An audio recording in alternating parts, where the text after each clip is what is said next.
Here's what I wish people would start thinking. I hear this phrase, we need to be on the right side of history. Rob, what we need to be on is the right side of sanity.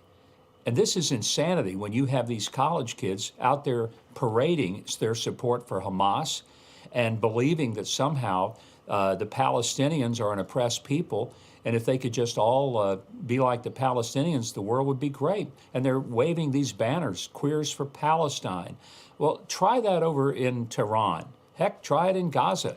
Let's just see how far it goes. Yeah. Pack up a suitcase filled with rainbow flags and bikinis and full of liquor, and go to one of these Muslim countries where the radicals run it.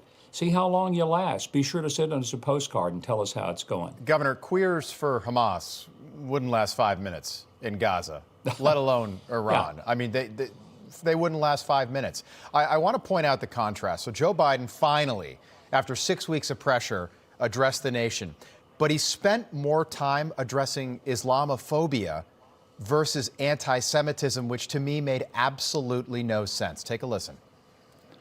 There should be no place on any campus, no place in America for anti-Semitism or threats of violence against Jewish students.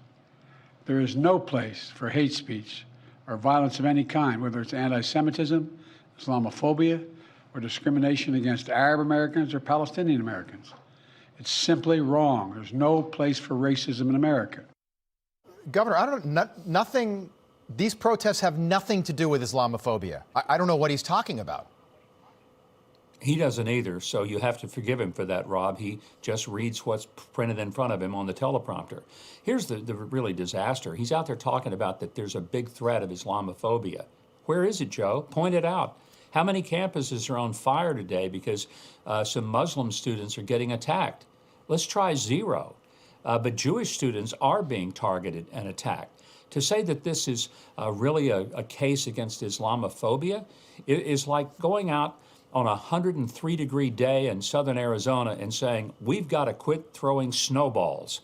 There are no snowballs. So why are we talking about it? There is an acute on-fire issue.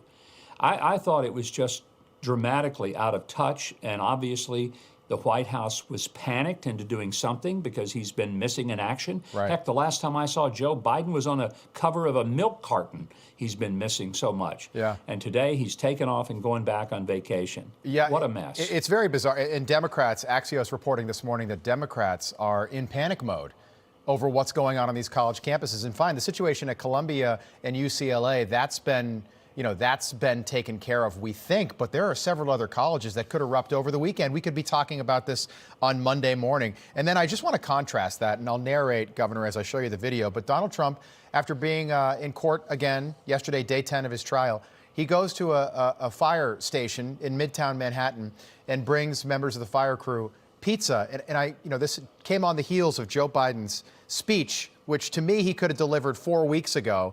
And then you look at the guy he's running against, going out there, and Joe Biden, I'm not going to say he couldn't do this. We just don't ever see him doing this. Donald Trump bringing pizza to the FDNY.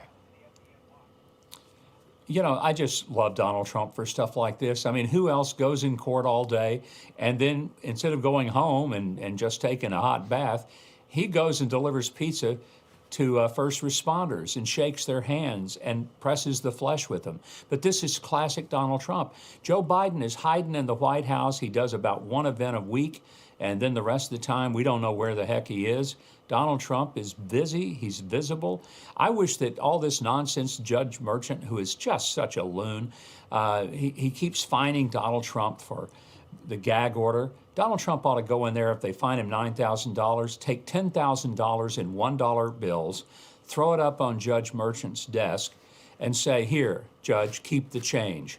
I mean, it's just, this is so ridiculous. I know it's going to get overturned on appeal, but it's a sad thing it has to go to that. Donald Trump is being targeted, but it's just every single day a reminder that what they're doing to Donald Trump is what they want to do to the rest of us who love this country and want to see us return to a level and get on the right side of sanity.